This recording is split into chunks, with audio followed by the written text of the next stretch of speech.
Everybody, welcome to a new episode of MazzaOnSports.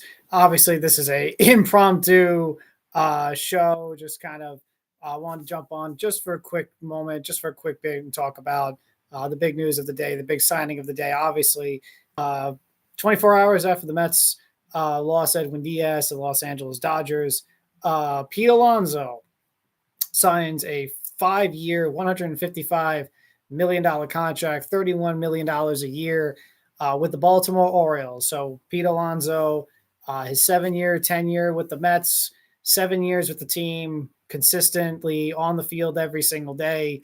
The all-time Mets home run leader, the guy who has been one of the top home run guys in all of baseball, literally the third most home runs ever, third most home runs in the game since he came into the league in 2019. One of the, you could certainly say he's an all-time Met. I don't know if he's in the top 10 of all-time Mets. I guess we could talk about that another day. But certainly one of the most beloved figures of the franchise, certainly over the last 10, 15 or so years. If you talk about most beloved Mets of the last decade or so, it's definitely Pete Alonso and David Wright. I guess you could say Jacob deGrom as well, but deGrom certainly had some people that weren't really a fan of his.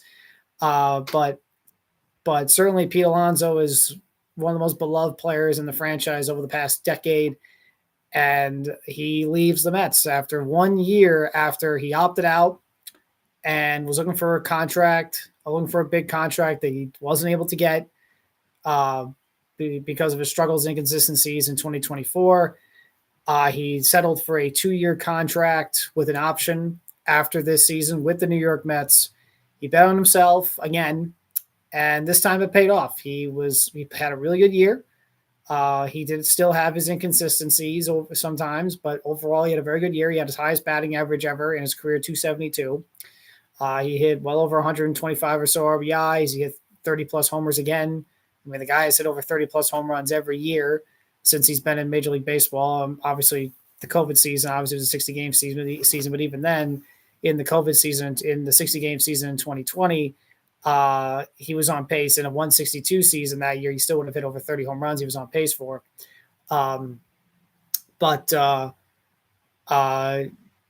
he was, again, a guy who was there every day on the field, every day. And he bet on himself, and he won this time. And, I think to the surprise of myself and to the surprise of the New York Mets, reportedly, and even to the surprise of the Boston Red Sox, who also offered him a contract, but not as many years and not as much money as the Baltimore Orioles did. I think a lot of teams and the Mets themselves were surprised that he actually ended up getting a Kyle Schwarber contract. He ended up getting a contract similar to Kyle Schwarber, and now he's making $30 million a year. Excuse me, he's making $31 million a year, and he's now the highest paid first baseman of all time, AAV wise. So he ended up getting the contract that he was looking for the entire time, or at least close to it. He'll be a Baltimore Oriole to his age 36 or 37 season, at least in his contract, 5 years. But this is again, just like yesterday. For me, I'm definitely a little more bummed about Edwin Diaz leaving. Like I said, I had Edwin more as a priority to resign than Alonso. So losing Diaz obviously is still, for me, more of one that stings the most and more of a bummer. But losing Pete definitely is a huge blow. This is definitely another one for the Mets to get a double whammy like this, a double punch to the gut like this in the span of 24 hours is certainly a tough pill to hit. And it adds to obviously there's a lot of emotions that come out of this. So I kind of so it's there's a lot of emotions that come out of this for a lot of people, but so I maybe I should have waited for a day or two to give you my full opinion on it. But I think Pete, it's certainly another day in Mets land over the past several months, where it's like, man, can this team catch a break? I said it yesterday on the show. Can they catch a break? They really need a break. And I felt that after Diaz signed with the Dodgers, that they really needed to re-sign Pete Alonso, and and for them to not be able to re-sign him, and for him to go to Baltimore, that's another. It's another punch, and it's just like the hits keep on coming with this team, and the hits keep on coming, really ever since mid-June or so. But it's now apparent that this is going to be a team molded in David Stearns' image. We knew the Mets were not going to go past 3 years with Pete. It didn't surprise me. Should the Mets have made a formal offer to him? It was reported by Anthony Cuomo and others that that the Mets were not going to go past 3 years. Did it surprise me? No, didn't surprise me at all, because that was the Mets all along. The Mets were not going to go past 3 years. They were not going to give him a 5 year or so. They were not going to give him the contract the Orioles gave him, simply put. The Boston Red Sox didn't either. The Red Sox gave him a lesser deal too as well. The Orioles, though, they need a big power bat. They needed one. Their offense was very underwhelming last year. He could very well hit very well in that ballpark. He played in 10 games in that ballpark overall and did pretty well. They also need a lot of pitching, the Orioles, and they've been in it for Framber Valdez, I believe. But they needed a bat. They needed a bat, and they got money to spend. They got their new owner, who's got a lot of money, and they went, and you could say overpay. It was definitely, look, I love Pete, but that was certainly, I think, an overpay. I don't know if Pete is a 5 year, $155 million contract guy, or give him $31 million a year. But the Orioles had money to spend, and they said, let's go get a big bat. And they did. So I give him credit for that. But certainly for the Mets, back to the Mets, it's another tough blow. And it's another more importantly, another big hole now that they're going to have to fill. It's another big hole. You now have a hole at left field. You now have a hole at center field. You have a hole at closer. You have Devin Williams again. You still have Devin Williams, obviously. But again, I still think the Mets prefer him as the relief setup man. You have a hole at DH. Still have a hole there. No one really knows who the DH is. Could be Mark Vientos. Could be Ryan Clifford. And we'll talk about the minor league players in a second, actually, or in a moment. And now you have a hole at first base. Now you have a big hole at first base. So left field. Oh, and of course, you have holes still. You still have holes around the bullpen. You still have holes at starting pitching. So there's a lot of work to do. I don't know. I've seen a lot of people say that the Mets are punting. They're punting. They're punting. I don't know if they're punting. I just think they have a lot of work to do. I just think they have a lot of work to do. It's December. It's still December. They just have a lot of work to do now. So, but that's just an added extra hole that you're going to have to fill. There's guys to go out there and fill it on, but will they be able to? We'll see. What's the confidence level right now that some of these players have in free agency in the Mets right now? What confidence does a Bellinger have if he wants to sign with the Mets, or Kyle Tucker if he wants to sign with the Mets, or whoever? I'm just spitting out names, but whoever. And the Mets are still searching the trade market. Actually, there was just a report recently, just like a few minutes ago, that the Mets were looking at Newt Barr of the Cardinals, Bretton Doyle of the Rockies. So, and but Doyle's more of a defensive guy. It's interesting. Doyle's a defensive guy. Newt Barr is more of a hitter than anything else. But it seems to me that they're scouring the trade market, and they've been in it obviously for Valdez. They're interested in Robert Suarez. There was a report again about an hour or so ago that they're interested in Mackenzie Gore. I don't know if the Nationals would trade Gore to the Mets, but the Nationals always seem to be open for business to get prospects and such. So we'll see.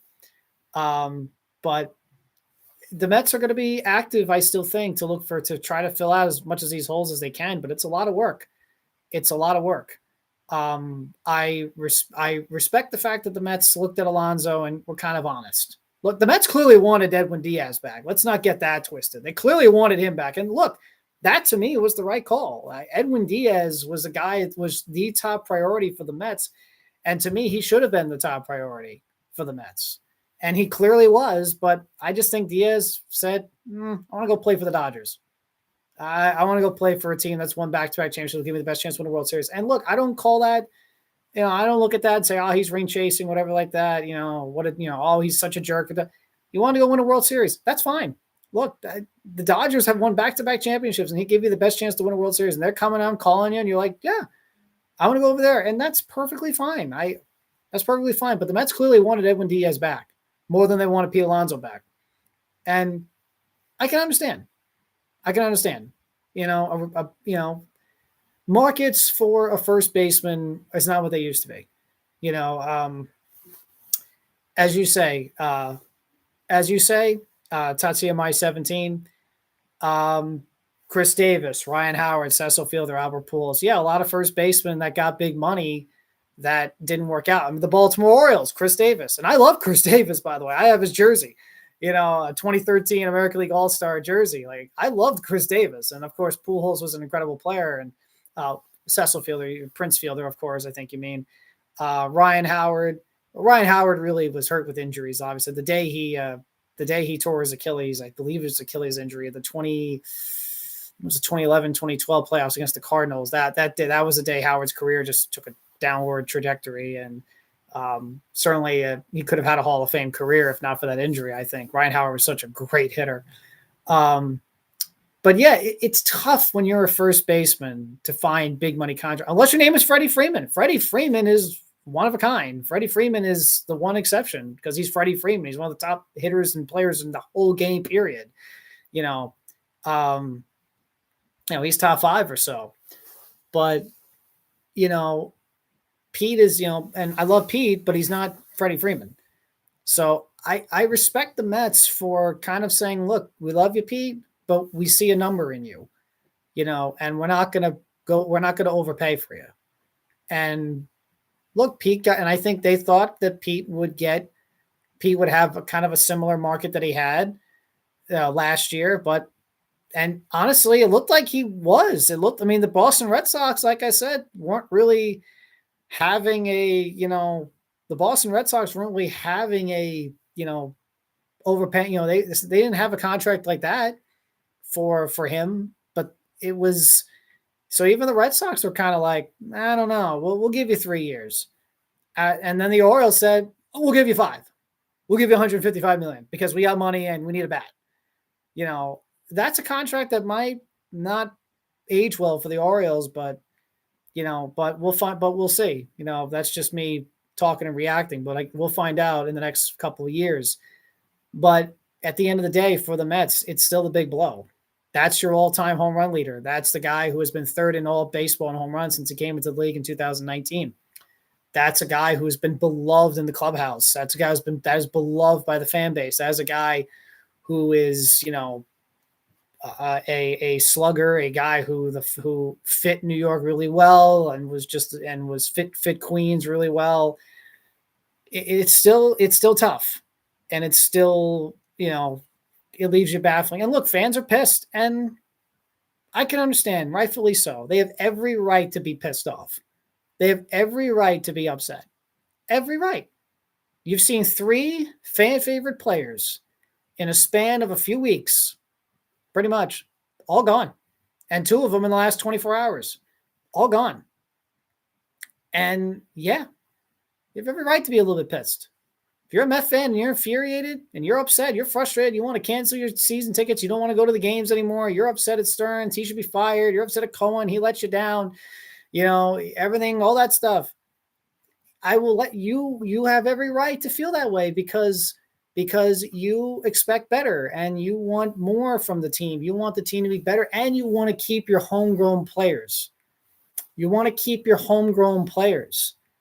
2 of them were homegrown. Obviously, Diaz was acquired via trade with the Mariners, but you want to keep your homegrown players. There's that connection. There's that bond, especially in Major League Baseball, right? Because in the NFL, NBA, you draft players and, or even hockey, you draft players and they take a few years to, or they're there in a year, right? Obviously, you draft an NFL player, they're playing week 1, right? You draft an NBA player, they're playing game 1 of the season. You're an NHL player sometimes now. Look at Matthew Schaefer with the Islanders. They draft him. He's playing day 1. He's one of the best playing. He's having an incredible year for the Islanders, Matthew Schaefer. Major League Baseball, you draft a player, they go to the minors, single A, single A, double A, triple A. They really develop through your farm system, and you watch them, especially as a big fan.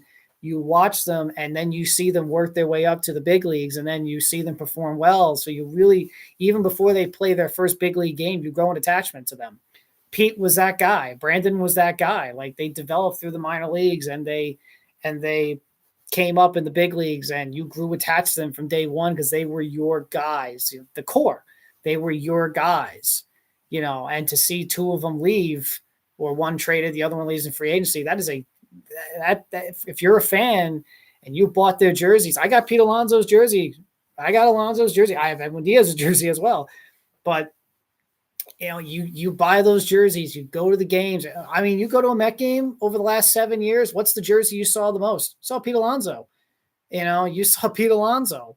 So it is certainly tough. And this is more branding, I guess. This is more marketing, I guess. This is more, gotta be Jack Perry. I'm watching AEW Dynamite while we're on the air.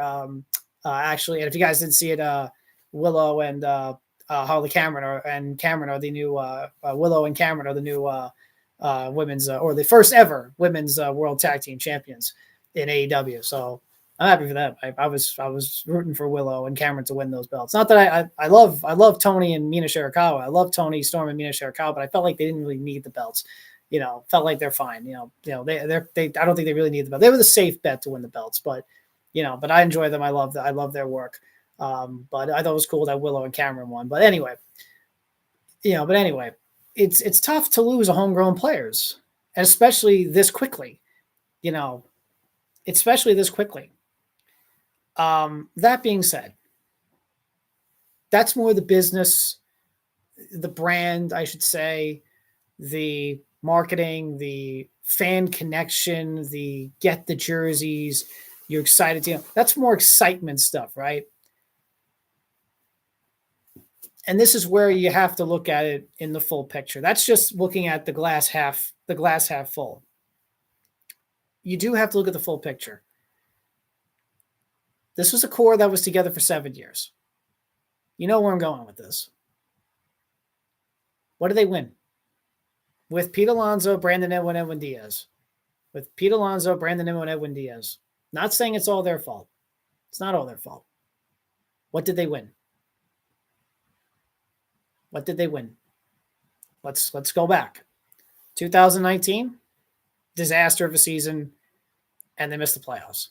2020, 60-game season, but they still couldn't win enough games to make the playoffs in a 60-game season. 2021, is Don Callis really recruiting Jack Perry for the Callis family? Really? We're doing this? We're trying to play this segment out? All right. Because the Callis family needs enough people already. The Callis family already has a ton of people. But 2021, first place for the first 4 months of the season.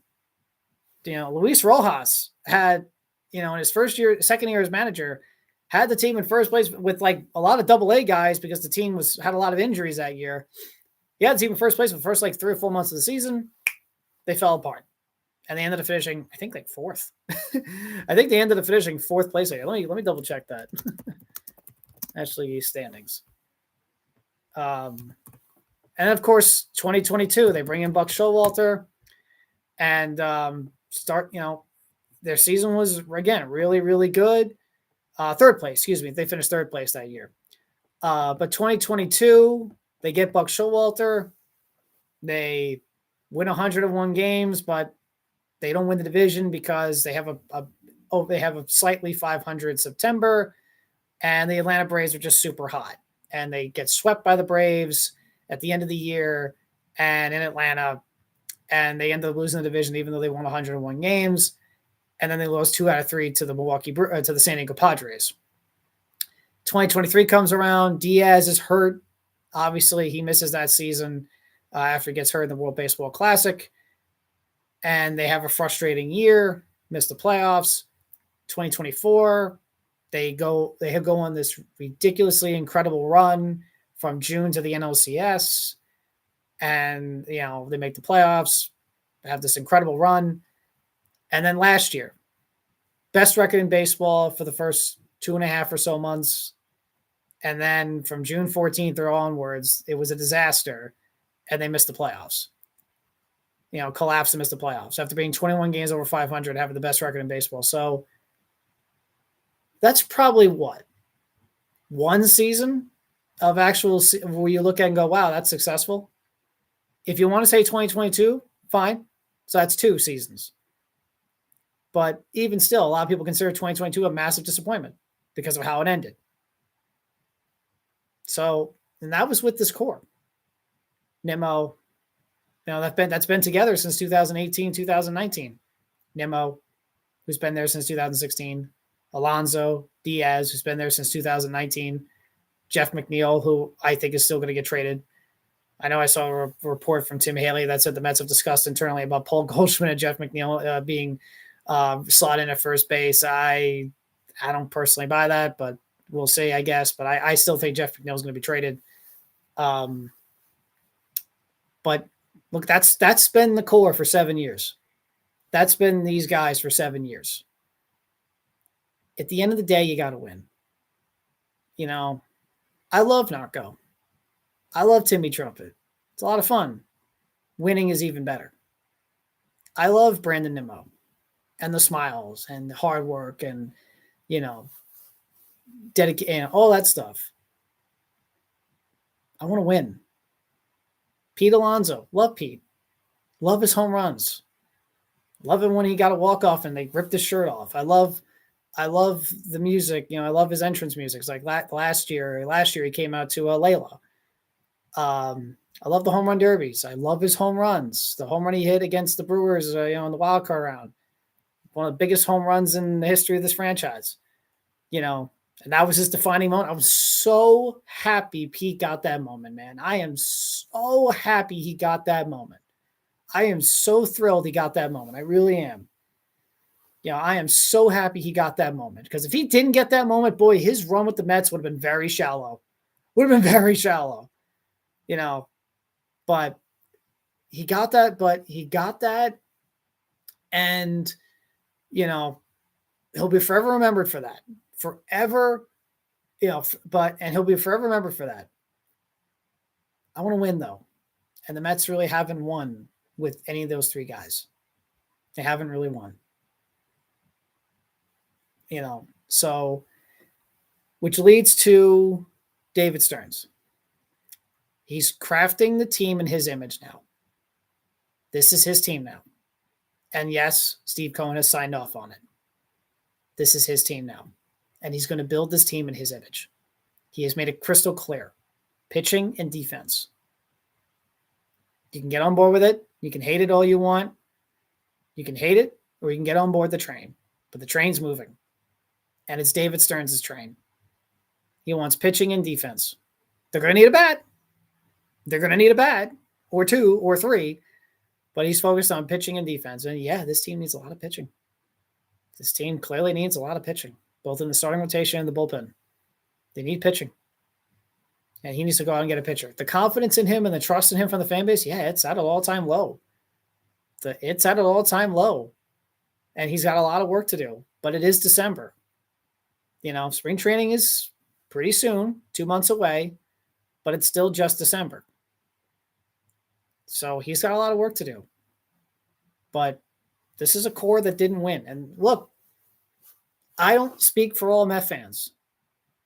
But there was a lot of Met fans I saw over the past few years that were like, this core is a bunch of losers. They don't win. This core stinks. All that stuff. And these same Met fans are now saying, oh, how can you let these guys go? Well, a few days ago, you were calling them losers. You were saying they couldn't win with this core. So what is it? And I think David Stearns and the Mets and even Cohen are looking at it like this. We've had the same core for 7 years.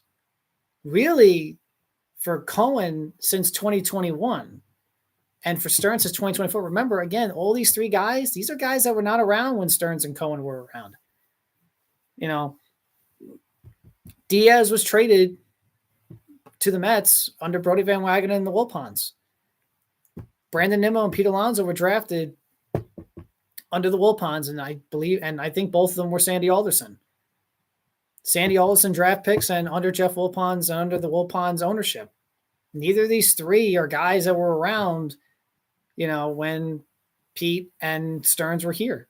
All three of them. Jeff McNeil too, because I think he's going to be the next one traded as well. So it's now going to be Stearns' team. And they've seen the core. They saw how it did. And they just simply said, it's not good enough. And let's be honest, it hasn't been good enough. It hasn't been. Do you bring the core back and run it back for year 8 and hope that year 8's different? Or do you say, all right, let's go find some different players. Let's see what else we can do. Because clearly it's not working. How can you, when you're coming off the season you had last year, where you collapsed completely from 21 games over 500 to missing the playoffs, how can you run the same team back? Right? You really can't. It's a tough sell to run this same team back. It's a tough sell. So I think this is where we're at right now with the Mets. Where do the Mets go from here? The Mets are going to go in David Stearns' image. This is his team now. And this is where we're going to find out how he is as a GM for at least the Mets. He did a good job in Milwaukee. No one should take that away from him. He did a really good job in Milwaukee. And you know what? He did a good job in 2024 as well. He deserves credit for the team going to the NLCS that year as well. I thought he had a good offseason and a good in-season trades last year. It just didn't work. A lot of them just didn't work. The Montez signing, yeah, I agree. That was not a good deal. From the very beginning, it wasn't a good deal. But everyone agreed on re-signing Sean Manaea. Everyone agreed on that. Everyone loved the signing of AJ Minter. Everyone loved the trades of Ryan Helsley and Tyler Rogers. They just didn't work. Didn't work out. What are you going to do? Heck, he signed Griffin Canning. Canning was great. It just sucked. He tore his Achilles. Just sucked. It was tough. That was a tough one. They tore his Achilles because he was great for them last year. He was great when he pitched. But Stearns looked like he was going to have another Sevy, another Manaea, with Griffin Canning. So, but it just didn't work out. What are you going to do? I a lot of people who agree on the Cedric Mullins trade didn't work out. What are you going to do? So I think after that, he's looking through things more carefully, and he's going to, make the team in his image now and try to win from there. But he's got a lot of work to do. And he's got a lot of people, a lot of fans that he's going to have to earn the trust back. And how do you do that? Well, you make the right moves that lead to wins in baseball games. Because for all the people who are saying they're punting on the season's over, I'm not going to the games, blah, blah, blah, not discrediting them. You have every right to be upset and you have every right to be angry, and it's all emotions and everything like that, because the Mets they just lost 3 key pieces. I totally understand. But things change when you win. It's all about winning. To quote Al Davis, to quote the late Al Davis, what did he say? Just win, baby. It's all about winning. Just win. Find players, find your system, find your identity. And that's something that I don't think the Mets had last year, or at least in most of the last 7 years. I don't think they had an identity. Find your identity, build your team, build your culture and foundation, and build around it and win. That's all it is. And the Mets have had the same group for 7 years, virtually the same group. Obviously, they made additions along the way. Lindor in 2021, Soto in 2022 or 2025. Starling Marte and others, right?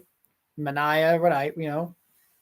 They've had other additions, obviously, along the way, but the main guys they've had for the whole time, Alonso, Diaz, Nimmo, McNeil,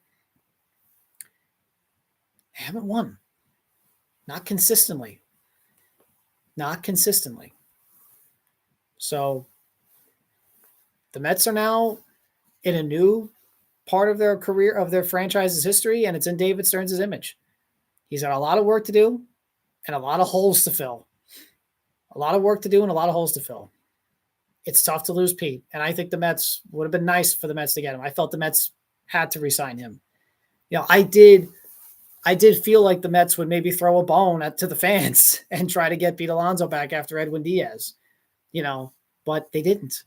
They actually didn't. They said, all right, Pete, we're not going to pay you that. They didn't do like a lot of front offices would do and, throw the fans a bone, right? And say, well, Edwin left. We got to go get it. We got to go get Pete. Oh, Pete's got a 5-year. We'll make it 6. We'll make it 5 and 160, something like that, right? We'll make it 5 and 155 and with higher AAV, whatever, right? They said, no, we're not going to pay you that, sorry. Would it have been nice for the Mets to give Pete an offer? Sure. But what kind of offer? When he gets a 5-year, $155 million contract, $31 million overall, it's like, what can the Mets give him? What can they counter with? But I agree. Sure, the Mets should have given him at least one offer. But I think the Mets knew where they stood, and I think Pete knew where the Mets stood. Pete, they were just in the same thing last year. Pete knew where the Mets stood. He knew. And good for him for getting his money. Good for him for getting his money. Look, it took a while.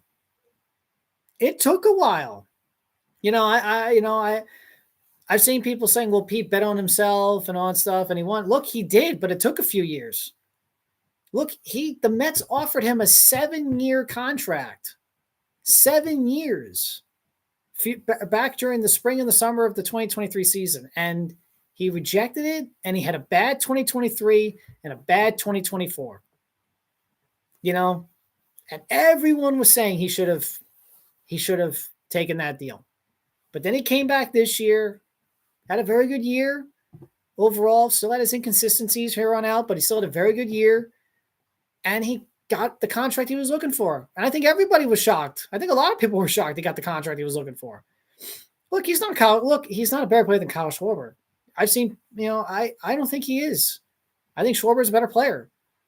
But good for him that he got his contract. Good for him that he got the deal he was looking for. Good for him that he got it. I will always applaud players for getting the contracts they're looking for because it's free agency. It's free agency. You go get paid. Go get what you feel you're worth in terms of your contract. Go get it. Get your money. But go get your money. But for the Mets and for Pete, it's a tough one. That's a divorce that certainly hits more to home for a lot of Met fans. That one hits more to home. Sure, losing Diaz was bad, but losing Diaz was tough too. But this one hits more to home. It's like the thing with Nimmo. That one hit more at home. But now we see where the Mets go from here. Quick retrospective about P for a moment. He had a very good career with the Mets. He had a very good career. He was a really good player. He had some inconsistencies. He would strike out a ton sometimes. His batting average sometimes wouldn't be where it was. He was a career 250 or 240-ish hitter, 250-ish hitter. Defense sometimes left a lot to be desired for. But overall, he was a really good Met, a really good slugger. The best right-handed hitter the Mets ever developed, drafted and developed. Best right-handed hitter they've had of all time, of course, is Mike Piazza, but the best right-handed hitter they've ever developed, and drafted, certainly Pete Alonso. He leads the Mets with a lot of great memories and the leader in home runs in team history.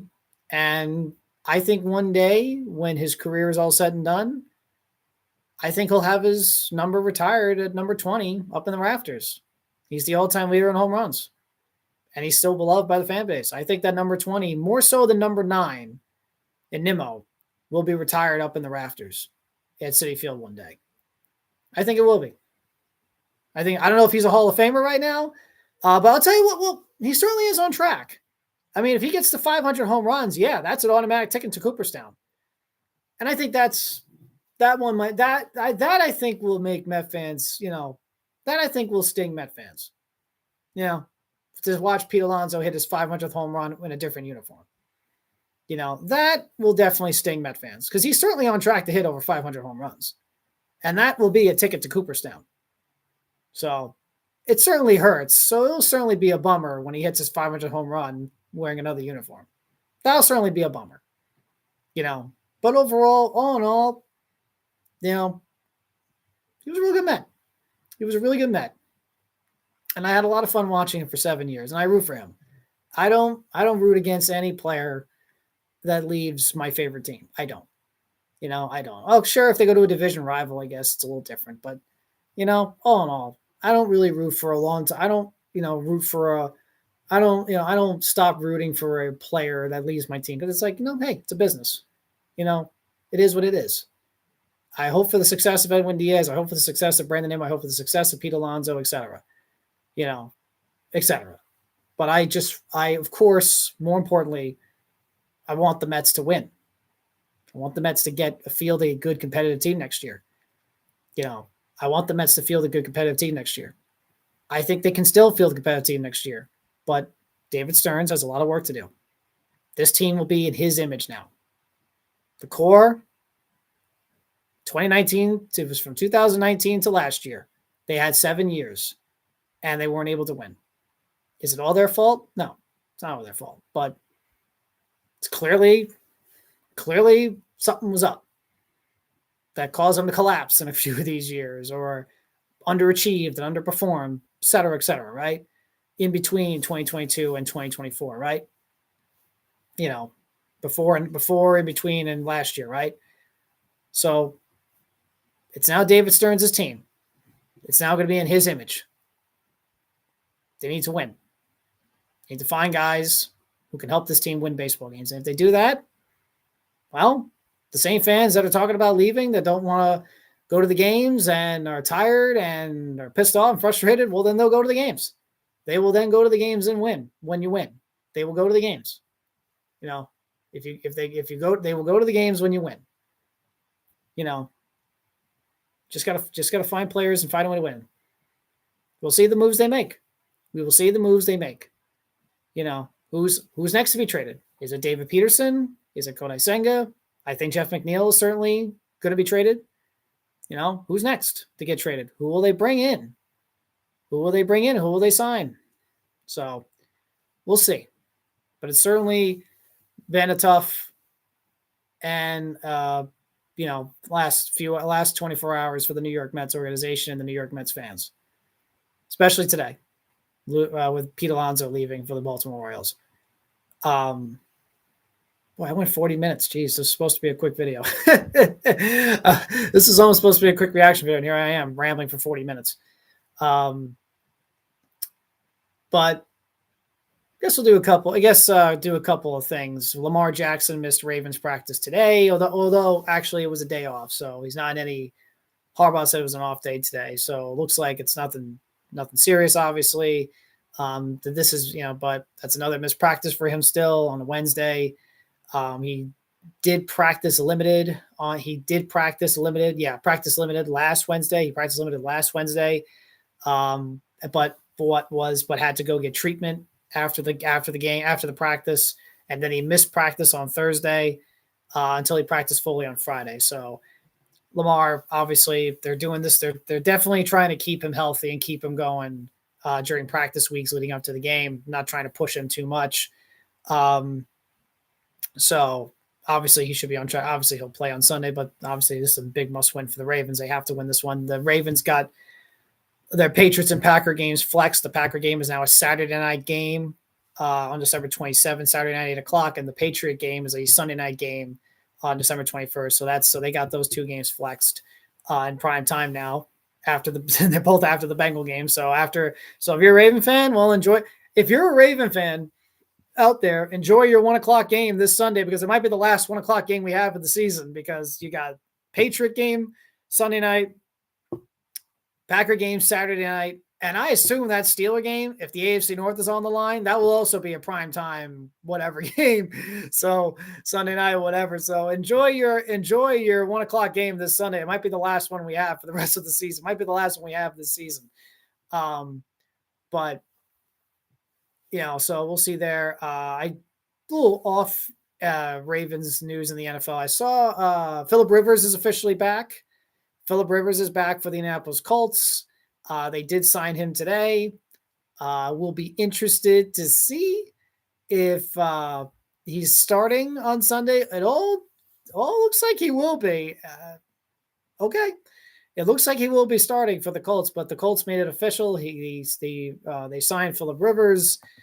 I saw on Nick Sirianni did an interesting radio interview in Philadelphia. And obviously Philadelphia is one of the toughest sports towns in the world. And boy, they are really hard on their quarterbacks, and especially a guy who's won a Super Bowl and a Super Bowl MVP, and who went to another Super Bowl just 2 years ago and played great in that one. But he was asked about possibly benching Jalen Hurts after he had a really bad game on Monday night, 4 or 5 turnovers. And Nick Sirianni's like, yeah, no, we're not. No, that's not even on the card. That's not even on the table. It's such a, what are we doing? This is like, I understand Jalen. Like I admit I'm a Jalen Hurts fan. I've been a Jalen Hurts fan since he was in college at Alabama. But what are we doing? But what are we doing still? But come on, what are we doing? Why are we talking about benching? Why are we asking about benching him? This is a guy who just won a Super Bowl MVP. He was in the Super Bowl a couple of years before and had a great performance against the Chiefs. He should be a 2-time Super Bowl champion, 2-time Super Bowl MVP if the Eagles made one stop on defense in the first Super Bowl they played against them. He's a darn good quarterback. He may not be a top 5 quarterback, but the dude is darn good. He's overall a darn good quarterback. I just think there's more going on with the Eagles than quarterback playing bad. There's more going on, but it's the same thing. But in terms of benching the quarterback, I mean, this reminds me a lot of the Donovan McNabb era. Yeah, McNabb didn't win a Super Bowl, but the Eagles had a lot of success with McNabb, a lot of success with him, a lot of success in his decade career there. 5 NFC Championship games, a Super Bowl appearance, an NFC Championship, and yet every year they were calling to bench the guy or trade him or whatever. The Eagles benching Jalen Hurts is not something it's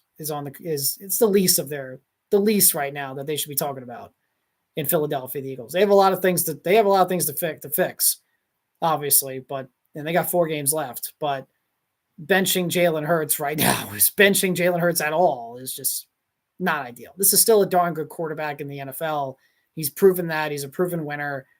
He's been to 2 Super Bowls in the last 3 years, been great in both of them, should have won both of them, Super Bowl champion, Super Bowl MVP a year ago. He's still a darn good quarterback. So let's see any other MLB news. But did the Mets lose any other free agents going on? Maybe before we sign off. Well, the Braves signed Mike Yastrzemski to a 2-year deal. Obviously, Freddie Peralta is getting a lot of interest around the market. Obviously, the Mets, I think, have been in it. The Yankees, of course, have been in it. The Orioles have been in it for Freddie Peralta. The Astros are interested in Freddie Peralta. Astros, Giants, Mets, Orioles, Red Sox, and Yankees are among the teams that have reached out for Freddie Peralta. So obviously keep an eye on that, especially if you're the Mets. Obviously they're looking for pitching. They need pitching. So he could be a guy you're looking at, but we'll see what happens there. But I think that about does it for this show. I just wanted to jump in. Like I said, I wanted to do this. Like I said, I was hoping this would be at least 15 to 20 minutes. Just make it a quick video, quick show. But this ended up going almost an hour. But anyway, thank you guys so much for tuning in and listening. I really appreciate it. This has been a reaction mainly to the Mets lose, Pete Alonso signing with the Baltimore Orioles on a 5-year, $155 million contract, $31 million AAV. So as a fan, thank you to Pete. Thank you to the Polar Bear. It was a pretty good 7-year run. I wish he would have gotten the World Series. One last thing. He unfortunately is now a guy that, once again, you were hoping, as a fan, you were hoping he would be a Met for life, right? Tom Seaver, Darryl Strawberry, Dwight Gooden, all those guys, right? Jerry Kuzman, like Jose Reyes. You were hoping Jacob deGrom. You were hoping all of these guys would be Mets from the beginning of the careers to the end of their careers, start to finish, right? And the Mets don't really have that many guys, obviously. Of course, Dave LaGreca, everyone knows Dave LaGreca. If everyone knows Don LaGreca's Ed Kranepool ran, right? Ed Kranepool, David Wright obviously was the latest one, but even then, David Wright's career was cut short due to injuries. David Wright's career had to end due to injuries. So you can count, I guess you could count David Wright, but there is a caveat to it. There is a bit of an asterisk to it. The Mets don't have many guys. The point is, they don't have many guys who begin their careers and end their careers as Mets. From start to finish, they never put on another uniform.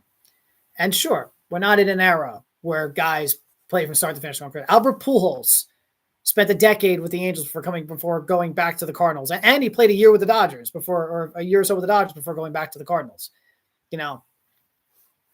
Ken Griffey Jr. didn't play his whole career with the Seattle Mariners. He went to Seattle. He went to Cincinnati. He traded there, and then played for the White Sox, and then he went back to Seattle.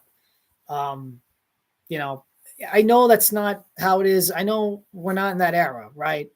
Shohei Ohtani played so much of his career with the Angels, and now he's with the Dodgers, and he very well will end his career with the Dodgers. He might as well start his career with the Dodgers too. We're not in that era where athletes in general play from the beginning of their career on one team to the end of the career. And I understand fans get upset with that. Why? Because they say, why bother investing in the player? Why bother investing in the jersey, et cetera, right? And I understand. It's tough. It's hard. Like I said, I have Pete Alonso's jersey as well. I have his jersey. I have Pete Alonso's jersey.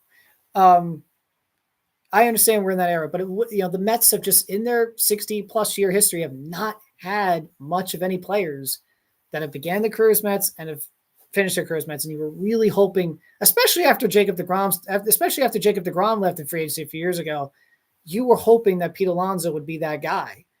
But once again, he adds to a very long list that continues to get longer of guys who will not start and finish their careers as Mets. Maybe one day Alonso will be back with the Mets one day. Who knows? Jose Reyes came back one time. Tom Seaver, of course, came back. And then he went, and then the Mets let him, in a snafu, they let him go to the White Sox. Maybe